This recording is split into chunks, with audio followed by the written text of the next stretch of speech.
You're Sure. on, are you? Yes, I'm on, hopefully. Well, as far as my parents' family is concerned, my namesake, Tomski, the family comes from Posen. That is now Poznan. And my great-grandfather was a baker, a fine baker, patisserie, conditorei. Mm-hmm. And the conditorei was established on am Alten Markt In Posen. In Posen. And my father was always told that wherever you go in the world, if you give your name as Posen, they will say Tomski. Tomski Mürbekuchen. And this is true. Tomski what kuchen? Mürbekuchen. Mürbekuchen. Mürbekuchen. Yes, okay.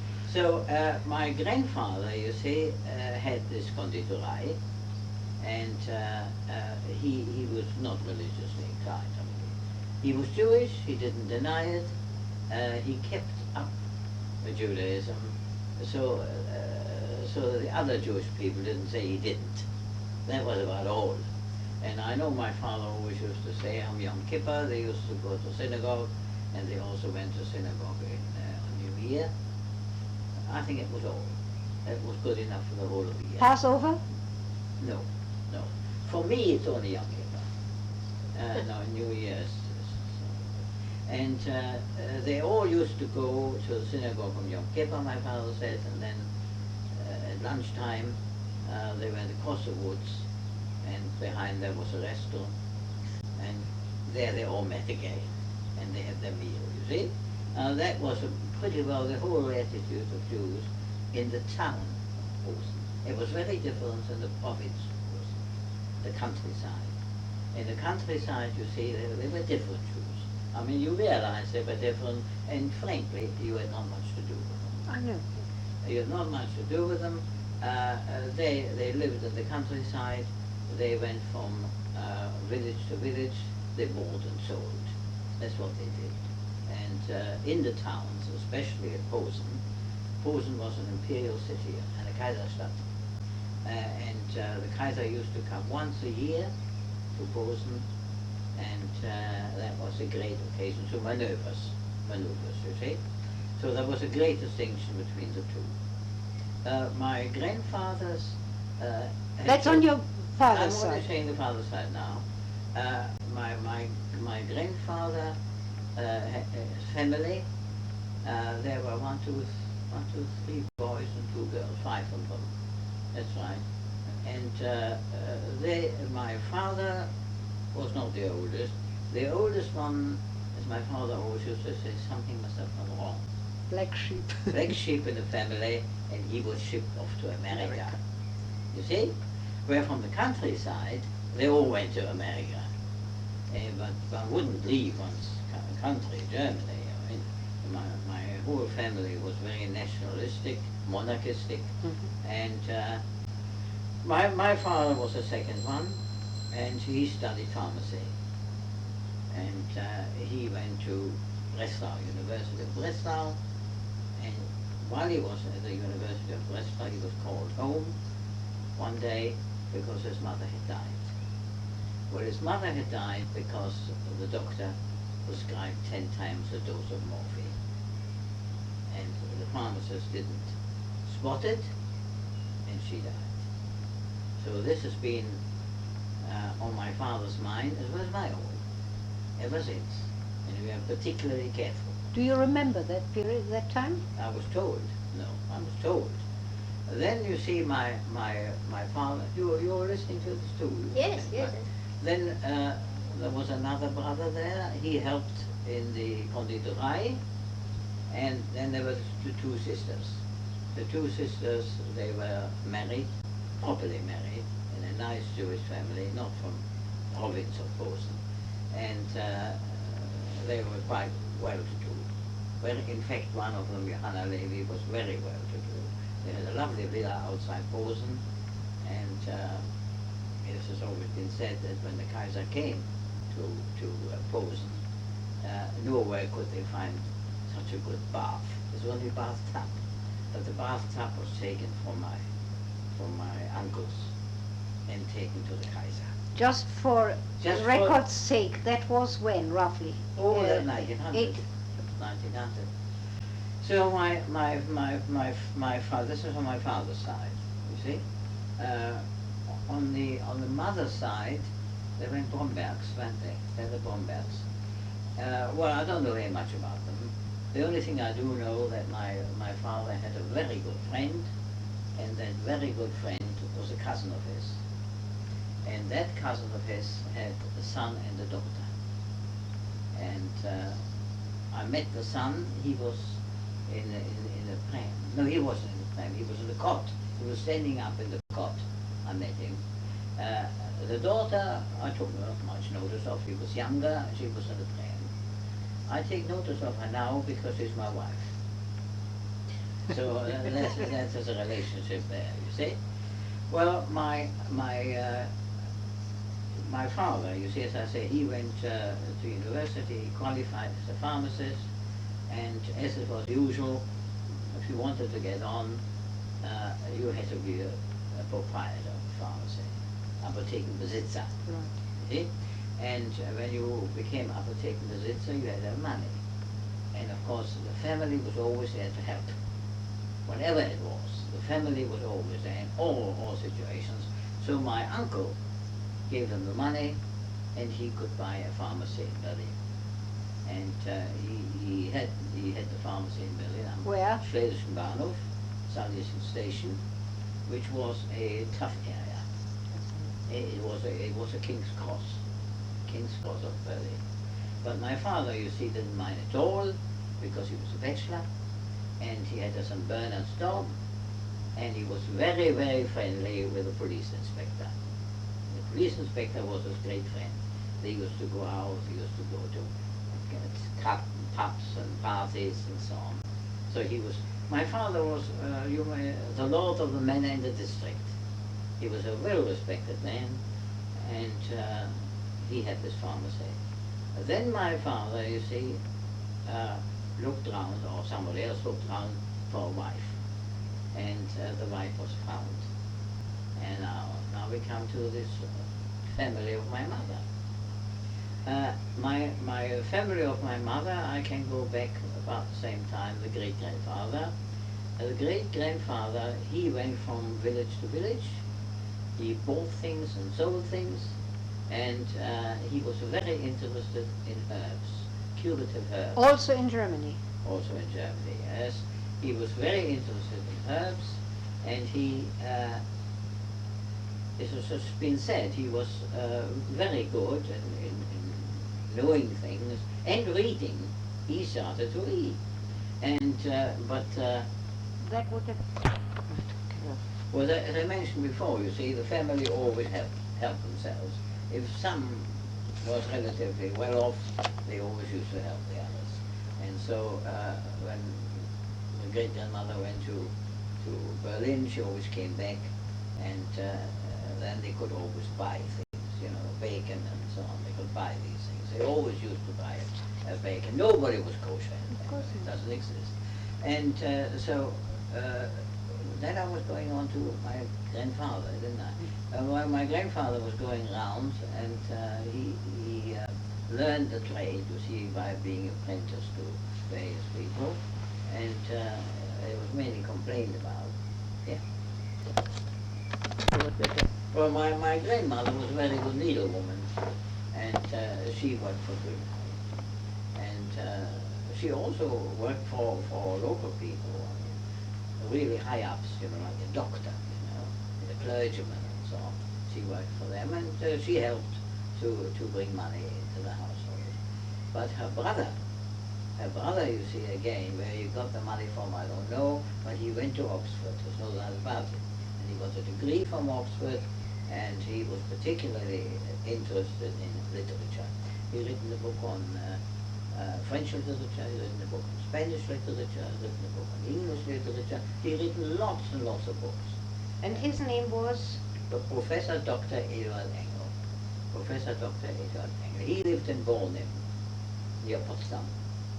And he had married a Spanish countess.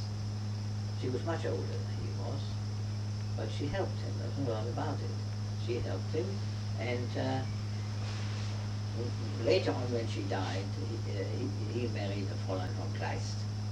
So he was always, you see, in the Potsdam clique. And he was a friend of the Crown Prince. Crown Prince came there, and Schleicher, General von Schleicher, all these people, that's what they were with Professor Eder Engel. I don't know whether he was a Jew or wasn't a Jew anymore. I can't tell you this, I just don't know. We took up with him again in about 1920, 25, 28, and we met him about once or twice a year. He was good to me, and he was very interested in me because I was in school working for my Abiturjum. Yes, well, we'll have to come back to your dates and everything Yes, after the... well, you can ask me later on, I give you the dates. Well, as I say, my grandparents stayed there, and then later on, my grandfather decided that the town didn't offer anything for his daughter. I mean, she was friendly with the daughter of the doctor, which was good enough. They couldn't be friendly with the pharmacist. He was too high social group. They wouldn't talk to them. So my grandfather decided that they would go to Berlin. And so they sold out, and they did sell out, despite the fact that the mayor came to see them and said, look, if you are staying, you are the highest income taxpayers in the town. If you are staying, we will make you freeman. My grandfather thought, well, freeman or not freeman, education of his daughter was much more important. And so they moved to Berlin, and they bought a large house, which was let in departments. And my grandfather died, I think, 1928. My mother, long before this, of course, she went to a finishing school, where she learned and met people. And the finishing school, it was a Jewish finishing school. Where? Where? In Berlin. But all those was Jewish. It had nothing to do. There were no observations. They were Jewish girls there, and they used to get famous people to talk to them.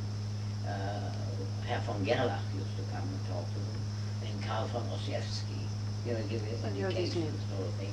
And they were taken to theater. They were taken to operas, and it was discussed later on. But at the same time, they were taught how to cook and bake. In other words, they were really prepared to be a good German housewife. Well, my father, as I told you before, my father had this pharmacy. He was quite happy there with his dog and the inspector of police. But he needed both of them, because whenever he got home late in the evening, he found, you see, that going up the stairs was impossible, because there were all people lying around there. You see, homelessness was the area. It was a terrible area. It's not much better now, but it was then very bad, because at the station went up to Silesia. The train went to Silesia, and people used to come to Berlin in order to make good. But many of them, of course, didn't make good. So when my mother got married to my father, she said, I'm not coming there. My father, of course, had a flat there, and he said, will you come? And the flat? No, my mother said, no, she put her foot down. And she always used to tell me, I never put my foot down, only once, and that was the occasion. So they moved to Kantstraße, Charlottenburg. There, of course, your father was, your mother were too, in Amkovenstendam. There, of course, that was different altogether. But my father then, the war broke out, 1918. And my father... 1914. 14, yes. Oh, you're better in history. My father then had an opportunity to buy a pharmacy in the center of Berlin. This pharmacy was established in 1706, and this was Sutertin. That was very nice. Name? Place? Apotheke zum Roten Adler. Where? In the Rossstraße, which was very near the Breitenstraße, and the whole of the area you see was, they were all servants to the royal households. And it was about 10-15 minutes walk to the royal castle. So we were right in the middle. Well, my father bought this pharmacy and he liked it. And I had to go to school, of course, in the center of the town. Where did you go to school? Luisenstädtisches Realgymnasium. See? That was in the Luisenstadt. I like to tell you, the pharmacy is no longer there, Luisenstädtisches Realgymnasium is no longer there. We went and had a look at it, and it was all green grass. And I went to school then, and stayed there until I was 19. Now you were born when? 11. 1911. Yeah. Give us the full date. They will love that. Hmm? Give us the full date. Well, if you get a full date, what's the birthday present to you? All right. I'm born on the 21st, 11/11. Well, as I say, I have many recollections during that time, which I don't want to put in this machine. We had, of course, all the revolution. We had all the fighting. And you remember that, of course. I remember Yes. this because I was 6-7 years of age. I do remember today that a milk float came along our street. Our street was on the Waldstraße, Wall Street between Spittelmarkt and Königsen Park. I remember the milk float coming along and soldiers shooting at it. And I remember outside our pharmacy was a big tank. The big tank, you see, was shooting. I also remember we were very apprehensive because one day they came along and say, well, the communists are coming today and you will have to Einquartierung. Well, they didn't come because the Baltikum-Truppen came. This is the forerunner of the Nazis. They came from the Baltikum and we always had fighting. Your mother used to ring up and say, how is it in your area? You see, we were very angry because we had all this bombing and it was terrible. But the inner city was lovely. The inner city I remember best, and I still remember today, and I dream about it. It was a village. It was a village, small, narrow streets, lovely pubs, and it was really lovely. The whole atmosphere was nice. And of course, my father, being Apothekenbesitzer Tomski, was a much respected man in the area, and of course he knew everybody, but you had to work for it. There's no doubt about it. My father had to open the pharmacy all the time because it was a chartered pharmacy, a royal charter, established by royal charter 1706. It could never close. I mean, except in the evening, when another pharmacy would be available, you see. So, how far did we get? That far. So then, during the school holiday, during the school, I became very interested in drama. So interested, in fact, that I won a scholarship to the drama school of the Berlin Theater. Was it Max Reinhardt? No, not Max Reinhardt. No, the Städtische, run by the council, you see, by the town council. And I took lessons there. Went out very frequently in the evening after school. My parents were told I go to music classes, wouldn't say drama. That would have been wrong. So at the same time, my interest in drama was really high. I became second editor of a publication, Berliner Theaterwoche, which is very similar to Time Out. And I was sent to all the theaters, and it cost me That nothing. was roughly when? When I was 17. So you can work it out, having given you 11. Have a good computer, not everybody. So then you see, before all this happened, I became really interested in drama publications, and I wrote reviews. I wrote reviews for this paper. I also worked on Achterarmblatt. Achterarmblatt, I was more for Studentenangelegenheiten, student matters. So I wrote articles on youth and students. And then the Abitur came, and when the Abitur came, I had to write a thesis.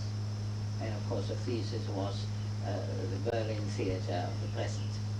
And then I came home and said, look, I am so happy, I now passed. And my father said, right, you passed, now you become a pharmacist. Well, I was no good arguing, was I? I didn't attempt to argue.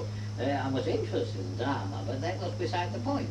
My father said, I'm going to be a pharmacist.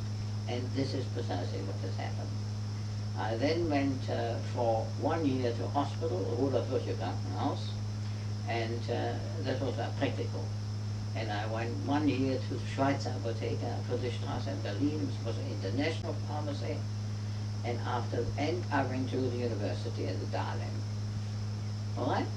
I went to Dahlem, and I passed my exam, the first exam, which entitles you to do pretty well everything what a qualified pharmacist can do, but you can't be an owner of a pharmacy, and you are controlled. I mean, somebody has to supervise you. You have to, in those days, a qualified pharmacist has to see to it every fortnight, and can ask all sorts of questions, and you are under his control. Well, I was very happy, so there you are, I qualified. And then it became a little dicey, because the time had arrived when the Nazis got near to power, and one didn't really want to work in somebody else's pharmacy. And so my father said, well, the next year is still a practical one, you can work in our pharmacy. And my job was to do the night duty, and I loved it. When it was a night duty, that meant you had to, on Monday morning, you presented yourself at 8 o'clock in the morning, and then you're finished at 8 o'clock next week. You were there all the time. But the night duty was most interesting, because in those days, of course, medicines were really made up. They aren't just taken off the shelf. And very often I had to do digitalis infusions for heart conditions, and morphine injections, and all sorts of things had to be done. But I had a very good grounding at the hospital, because the hospital was the biggest hospital in Germany. It was 2,800 beds, and everybody was very kind. Anti-Semitism did not exist. I never met anti-Semitism in Germany. So I then came Hitler to power in 1933. When Hitler came to power, one of the first laws came out that students, 1% students. Jewish students. Jewish students. So I went to the faculty, and the professor said, yes, well, if we can take one, it will be you, because I know your father, and I know you will be good, and you had a good training. And I said, how many students have we got in the faculty of pharmacy now? He said 70. But I was never very good at figures, so I couldn't work out what 1% was of 70. And I went to the Senate House. And the Senate House said to me, well, at the moment, everything is so confused. I would advise you to go along with that in Linden. There's an office, Hermann Göring. You go there and ask them what the situation will be. So, of course, not asking my parents, I straight went along to Hermann Göring's office, and I saw his secretary, and his secretary said to me, oh, everything is in such a turmoil at the moment, but you know what you could do? You could go to a foreign country and write a thesis on pharmacy in that country. And for 6 months, this will be allowed for your work. And Counted towards your... when you come back, because in 6 months' time, it will all be over. So I said, well, it's nice to know, isn't it? So, right, so I came to England. More? Yes, please. I see. So when I came to England... Incidentally, when did you marry your wife? Well, you mustn't go ahead. Oh, I see, I'm sorry. You mustn't go ahead. So we haven't seen much then from the days of Werner Prem, and I didn't have a good look at you, I must say. So, so I came to England. I had an introduction through a cousin of mine, through a pharmaceutical firm, which had the offices and the laboratories in a place called Harrow on the Hill.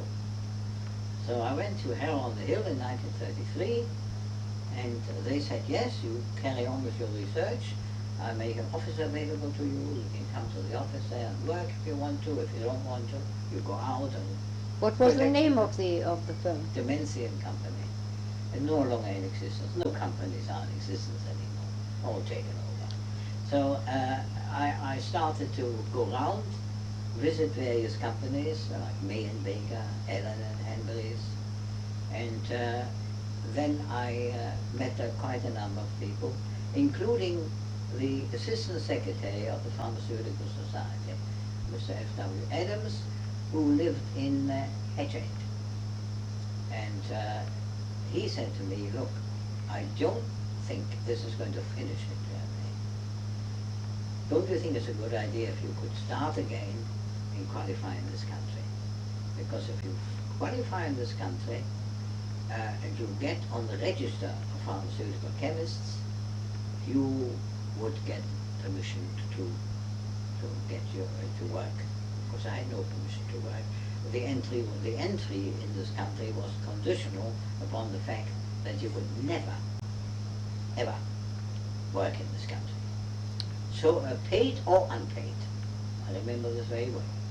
So he suggested I should study the Secretary of the Pharmaceutical Society.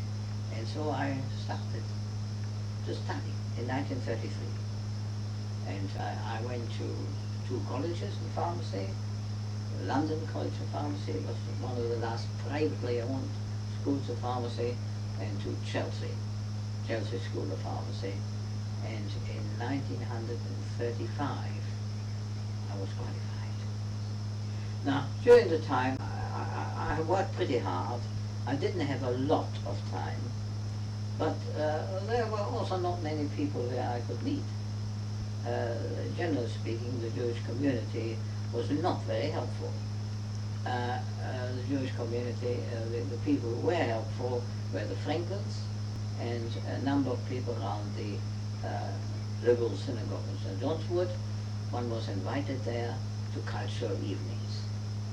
Well, cultural evening was all right, but it wasn't enough. It wasn't home, was it? It just wasn't home. And the only one I went to was a kind of a club. I must now call it a friendship club for refugees at St. John's Wood. And there I met Carla. Not my wife, I met Carla. This one over there. You were helping because you and your mother had come to this country in 1931 because you wanted to be with your aunt. Your aunt was living here. She was quite well off, and she didn't want to be on her own, so she said, well, we'll go on. Fill that in afterwards separately from yours. That's right. And at any rate, by 1935, I was qualified. I was qualified, and I became a member of the Pharmaceutical Society. I stress a membership now because I'll say something later. And as a member, of course, I was able to work if I wanted to. I had a number of Jewish pharmacists who wanted to employ me, but I didn't want to be employed by them because their pharmacies were nothing like the pharmacy I was used to, and they certainly wanted to exploit me. There was no doubt about it, although I must admit that they were willing to pay me £3 a week. Up to now, my father was able to send me £4. I wanted to ask, could your father still send money? My father could send £4 a week. £4 a week with special permission of the finance minister in Germany, because I was classified as a student, as a German student abroad. See, there was no question then of Jewish or not Jewish. I was studying in this country, and of course I mentioned, you see, that before I did this, I went to Helen Goering's office and they suggested it. So there was no difficulty. But now I was qualified, I wanted to earn a living. I didn't want to take the £4 all the time. Mine I saved from the £4. I didn't spend it all, but it was pretty rough. Then the firm, which formally allowed me to sit there and have an office, they said, look, we haven't done much research. Would you be willing to work with us and you do the research? Right, I said, I do the research. Well, research was formulation research. It's not the sort of research we need now. The formulation research, I said yes, and I moved to Harrow in 1933. My boss said, look, I come in every day by car, you can stay in Kensington. And he arranged for me for have a room there, and after one day I asked how much it is, and then I decided that wasn't for me. So I came to Harrow and I stayed with very nice people, non-Jewish people. They were charging me 25 shillings with full board and laundry. Now that was quite good. So from then onwards I was able to save, because he gave me £4 for my research, and it didn't take very long that I published papers. I did research papers, they were published in the Pharmaceutical Journal, and they were commented on by the medical papers, and I thoroughly enjoyed the job, and I became known. In fact, I became quite known. I soon joined the Pharmaceutical Society local branch in Harrow District, and I became chairman. But this was a big branch, 500 members, they were all Pharmaceutical Society. What else happened? Then, of course, you see, during that time, somebody come out papers. So, in addition, you see, I felt that now I am really doing the research, I wanted to have more qualifications. I have the MPS, a member of the Pharmaceutical Society, but that I felt wasn't really good enough. So I took a diploma in biochemical analysis. That's the diploma of the Pharmaceutical Society, and I took a certificate in bacteriology. Well, it was very helpful for my research efforts. And that was, I say, from 1935, 36, up to 38, 39. War broke out. We were short of manpower. Pharmacy was a reserved occupation. They needed pharmacists. Our firm were making making all the medicines for doctors and hospitals, but we also supplied the government with diagnostic agents, burial meals, and so on. And I was told, look, this research is fine, but what we need now is production. Are you willing to take on the production? Yeah, I take on anything. So I took on production, and during the whole of the war, you see, I was engaged in production with this firm in Harrow on the Hill. Were you British subject by then? No, you can't. The war stopped it all. Yes. The war stopped. Were you interned? Don't jump to conclusions. I'm asking. So then, you see, I carried on with my work, but I felt I wanted to do something else. I now wanted to have efficiency, management methods, management techniques. I became interested in accountancy, costing, and I studied for the Bachelor of Commerce and got a degree. So during that time when I was working there, I worked very hard to get the Bachelor of Commerce, which I did in 1946. In 1946, I also published the first of 5 books, which I published. That was on drugs which have been used during the war, given indication of how they should be used and so on. It was published by the leading medical publishers, by Tyndall and Cox, and I became, as I say, known. But when the 46 was over, I felt I had enough. I really was then very interested in management techniques, costing, accountancy and so on. And I left this firm in 1946 to join Allen and Henry's. Allen Henry is an old established, not 1706, but 1750. And as I always told my students, I'm sorry I didn't join them right away.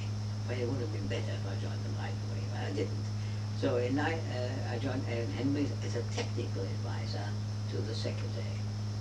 So there was a secretary, he was a commercial man, and I was, in a way, you see, the technical man with the commercial background. Right?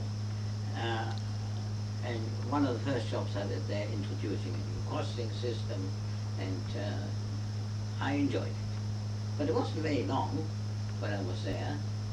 Then the managing director said, would I be joining him, assistant to the managing director? I asked some of my colleagues at Allen Henry's, and they said to me, oh, he's a difficult man to work with. But I've been in industry long enough to know this is only means they were jealous that they haven't been in it. So I took on this job as assistant to the managing director, and this time it was the other way around. This time I was the commercial man to the technical man. The managing director was president of the Pharmaceutical Society. The managing director was a qualified pharmacist, and I was his commercial advisor. And I stayed with him for, how long? 15 years. Oh, something like that, 10 years. And then he retired, and we were taken over by Glaxo Group. Very nice, but the fun has gone out of it. I love to work for this old established family concern. I mean, the Henrys were still there. And when it was taken over by Glaxo, the Henrys were nothing. They had a lot of money, they sold their shares to Glaxo, but it wasn't the same spirit. The spirit had gone. So I decided to leave. Before I left, about 2 or 3 years, I was appointed, when the managing director left, then I had no job. You see, this was his fault. He didn't put me in the department. I mean, he wanted me to help him, nothing else. And when he left, of course, I didn't have a department. And the next managing director, he created one, which he called the Commercial Intelligence Department. So I was head of the Commercial Intelligence Department, which was the most interesting job because it related to research, commercial, marketing, accountancy, everything. I was also appointed director to one of the subsidiary companies in research and engineering, and there, of course, I was the commercial director. So I stayed with them to 1969, didn't I? 1969. Then when 1969 was over, I got a bit fed up with them. I left. We were just on holiday, and I was told that the plane I had didn't come off. And Carla said, what are we going to do now? I told him to marry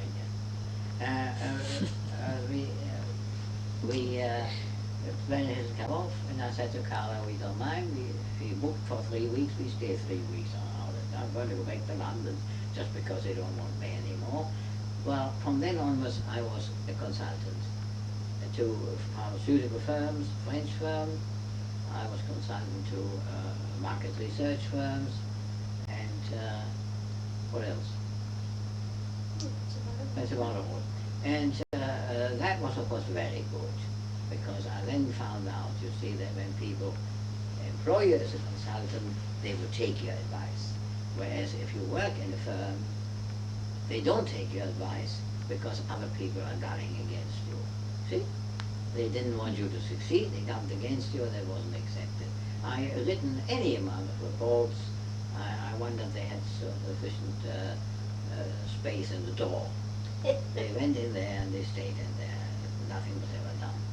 So I was quite happy about this. But then, of course, what has also happened, 1948, National Health Service came in. Everyone was very interested in National Health Service. I'm going backwards now.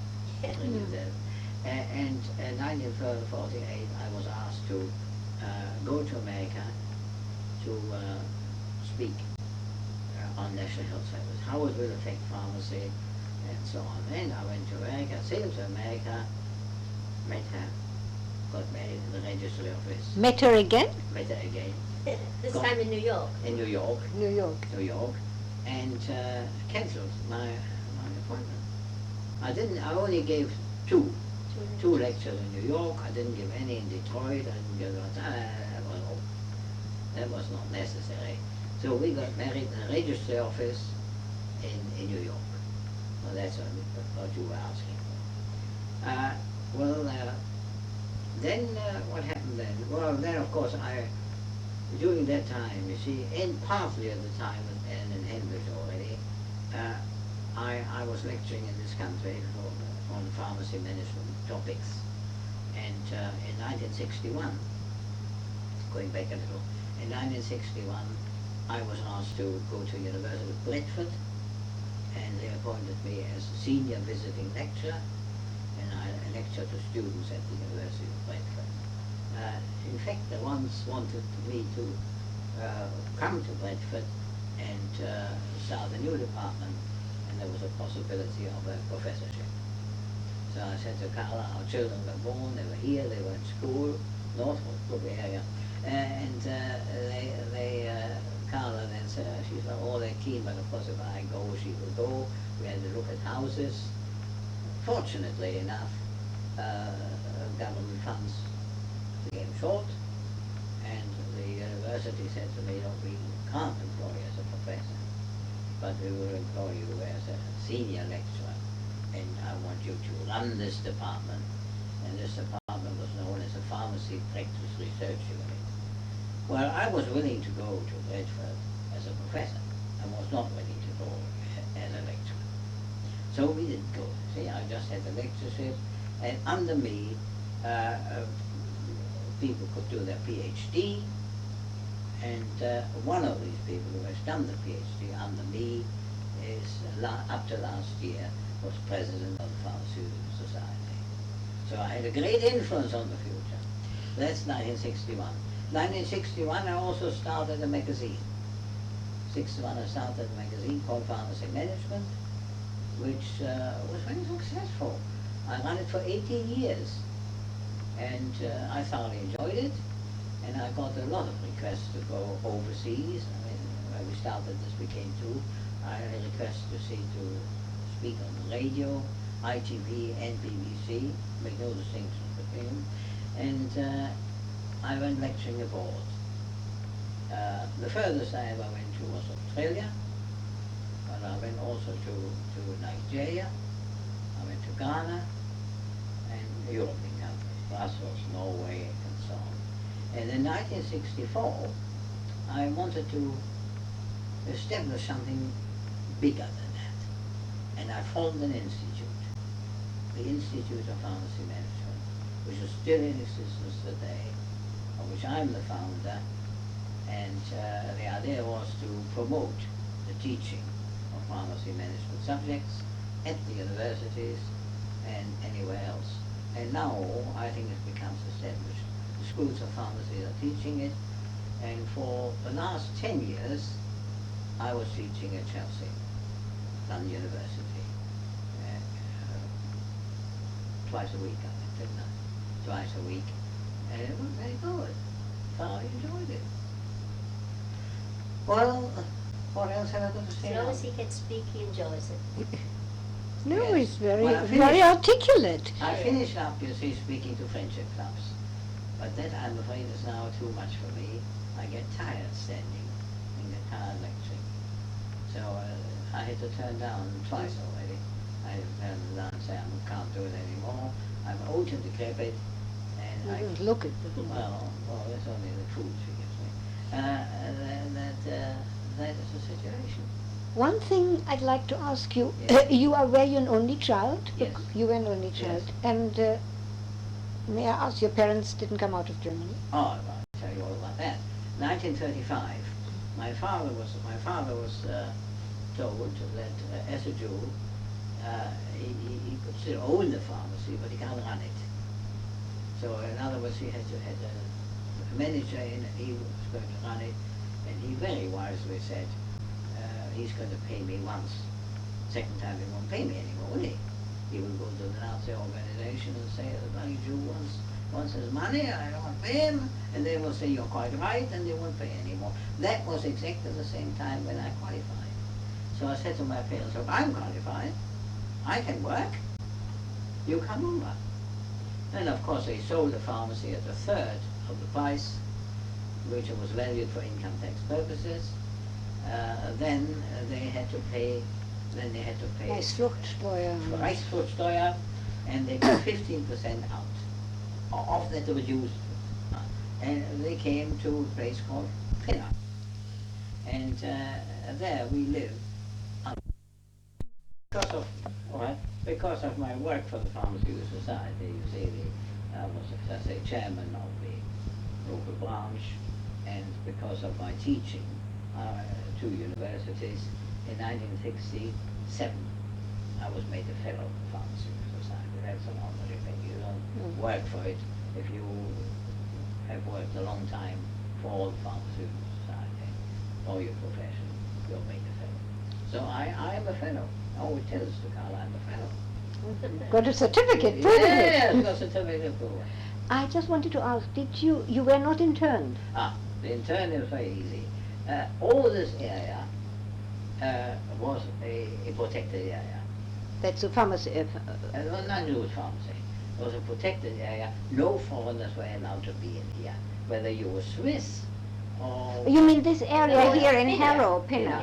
Pinner going up to Uxbridge was a protected area because it had Northwood, it had Bentley Priory, Northwood Aerodrome. No foreigner was allowed to live in here.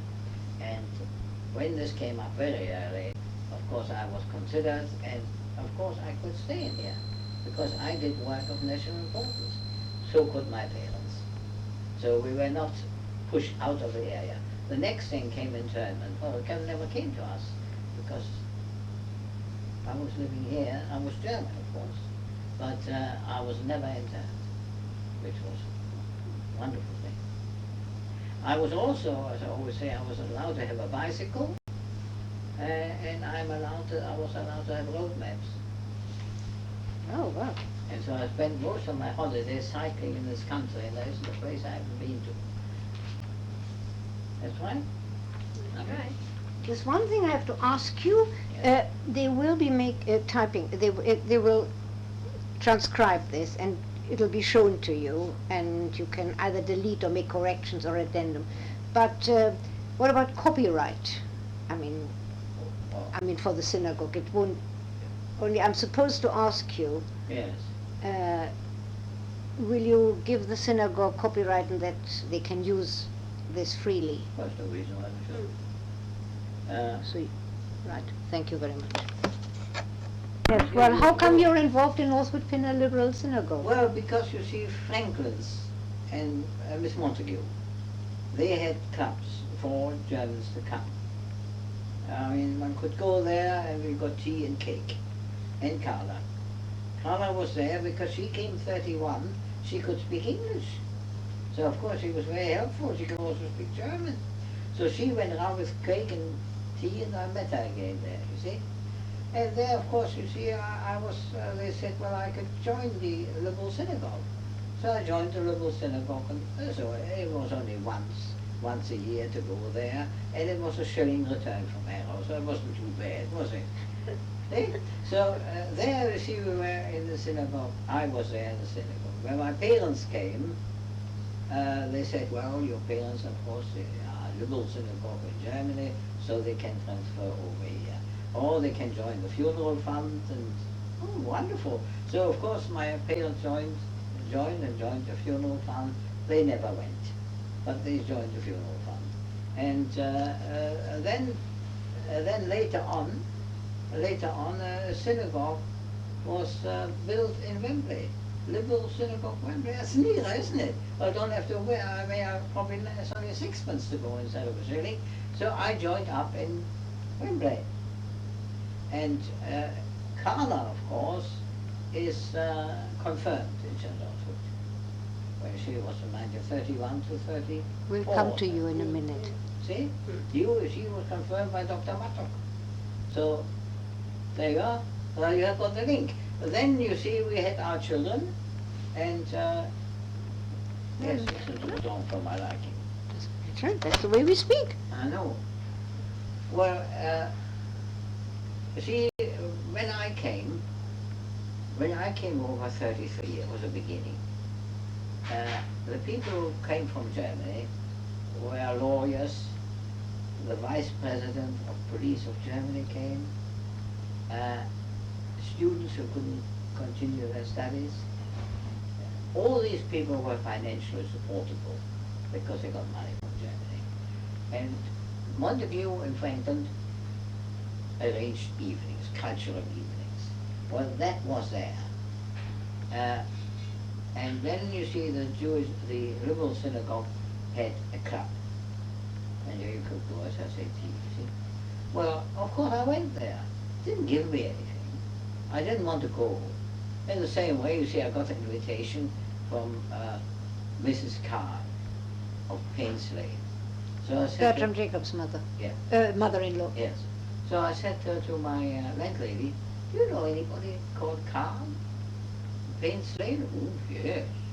Oh, yes. Oh, yes." Well, I got the invitation. Have you? Have you? Oh, very nice. So I said, they always open their grounds for Red Cross and Alexander Day and so on. They're well-known people. So of course I was invited there.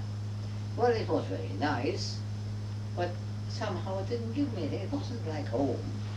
It wasn't like home. And I was really happier where I was. You know, I mean, I couldn't retaliate, could I? I couldn't say, "You come to me and have dinner." It was very nice. I mean, there were two little girls running around as maids, serving it, and that was it. Well, now, most of those people who came in my days have gone back. Because there was no chance for them here. They couldn't work, they didn't know what to do. Whereas in Germany, you had all your standards. You could go to Italy if you wanted to, travel. You could spend as much money as you want. Very different stories. See? Then you see later on, Kristallnacht. Well, that was very different. There was matter of saving life. In my days, it wasn't matter of saving life. Wasn't it? No, I know. And they all went back. I mean, I know Dr. Zwinger, who was a doctor of Scholl firm. I knew many people then, but they all went back. And as far as the Jewish community is concerned, I don't know, they couldn't do anything. I remember my father saying to me, you know, when the Polish Jews used to come to Germany after 1918, we all gave money to have them out again. Right. Oh. That was all right here when they came, you see, with visas for America. They came here, had to wait until they could go to America. You were saying your parents had been to liberal synagogue in Germany. What was it? Lutzerstraße? No, Friedenstempel? Friedenstempel. Oh, that's right. Wir waren Lindenstraße. Lindenstraße. Lindenstraße. And Lutzerstraße waren meine Großeltern. Well, I mean, in Germany you didn't have any others. I know a relative of ours, you see, my uncle got married to a girl from Westpreußen. Well, their family went to an Orthodox synagogue. No, this was